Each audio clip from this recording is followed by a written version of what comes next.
Since the invention of the printing press, there's been a battle to control disseminated information. In the early 1900s, oil tycoon John D. Rockefeller took control of every newspaper and news editor of his era. He became America's first billionaire, paving the way for the power-hungry ever since. Thus began the gold rush for the modern world's most precious resource, the narrative. Do you have any people being paid by the CIA who are contributing to a major circulation American journal? During a Senate committee investigation, it was revealed that the CIA had been conducting a covert operation to infiltrate and control U.S. media. They called it Operation Mockingbird. We do have people who submit pieces to American journals. Do you have any people paid by the CIA who are working for television networks? This, I think, gets into the kind of details, Mr. Chairman, that I'd like to get into in executive session. Over 3,000 CIA contracted and trained operatives were placed in key positions within top media outlets. Posing as editors and journalists, these well-paid actors never dared to question the effect of their lives on the world beyond their cozy studio. How often does the CIA manipulate the media in this way? It goes beyond your wildest imagination. Setting up student organizations so they could draw radical students in. 5,000 university professors co-opted to help the CIA manipulate people's minds. Journalists in the U.S., including big-name journalists, co-opted to function routinely to help the CIA put out stories and biases to the world. As this 1952 CIA memo says, the aim is controlling an individual to the point where he will do our bidding against his will. It's a great brainwashing process to change the perception of reality of every American to such an extent no one is able to come to sensible conclusions in the interest of defending themselves, their families, their community, and their country. Would you say that continues today? Well, I would think probably for a reporter it would continue today, but because of all of the revelations, I think you've got to be much more careful about it. So how do we know that Operation Mockingbird still isn't in effect? Well, we don't. It was the Telecommunications Act of 1996 that opened the door for predatory corporations to monopolize the industries of print and broadcast. This bill protects consumers against monopolies. It guarantees the diversity of voices. Today, a handful of corporate empires own and control the vast majority of everything you read, hear, and watch.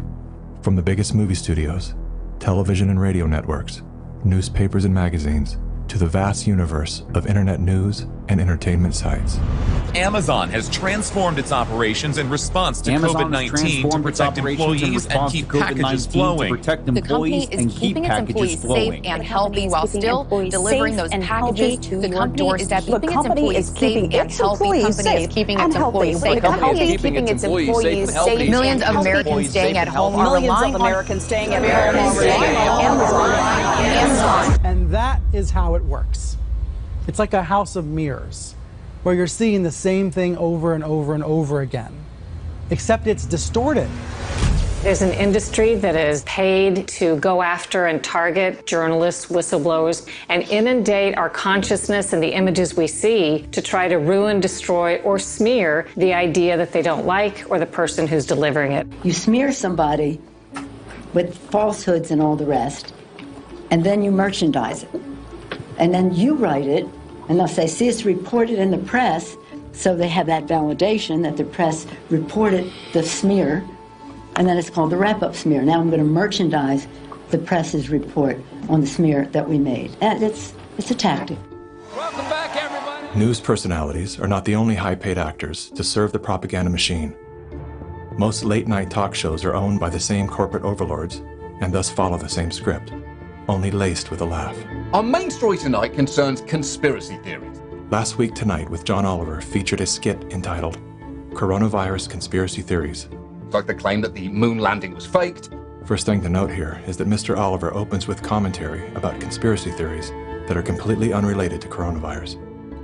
This is a standard tactic used by propagandists to set a tone so that anything that follows will be seen through the lens of absurdity. Plandemic, a pseudo-documentary filled with a hodgepodge of conspiracy theories.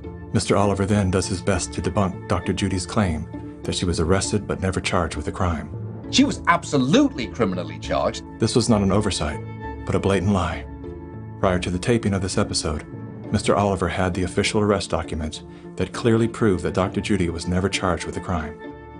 Mr. Oliver then attempts to debunk the idea that a beach, aka nature, holds any value in boosting our body's natural immune system. Instead of challenging the point with science, he kills it with a smear.